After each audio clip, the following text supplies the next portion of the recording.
Continuing his 5-day Latin American tour, Chinese Foreign Minister Wang Yi met with his counterpart Hector Timmerman in Buenos Aires Wednesday. China has now become Argentina's second largest trade partner. CCTV's Joel Richards joins us live in Buenos Aires. Hello, Joel. Good evening there. Well, as you mentioned there, Argentina is very important for China, and part of this 5-day Latin American tour by the Chinese Foreign Minister Wang Yi, very much to cement economic but also political ties between the two countries.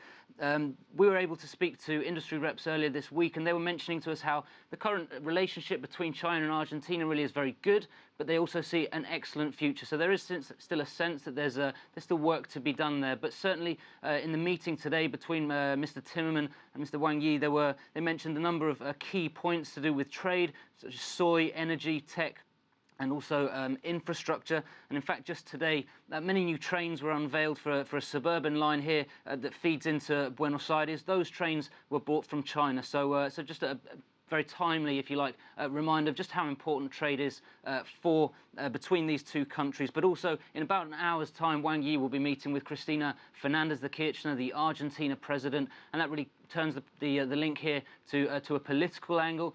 Today there were shows of solidarity between the two foreign ministers, in particular from Wang Yi to Argentina's claim for sovereignty in the Malvinas Islands, also known as the Falkland Islands.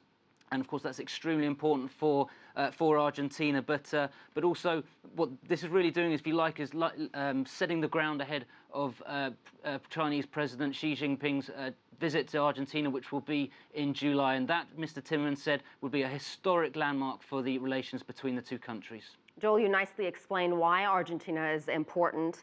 So I'm not going to ask you that question anymore. But what's next for Mr. Wang Yi? What's next on his agenda? Well, from Argentina, he arrived from Venezuela, and before that, as we've seen on the coverage in the channel, he was in Cuba. From there, he'll move on to Brazil. Again, very important here that China is looking to really develop the links with the CELAC countries, so with Latin American countries, and really this is ahead of what will be coming when Xi Jinping comes in July to cement that relationship, not just with Argentina, of course, but also with the region. All right, thank you very much, Joel Richards.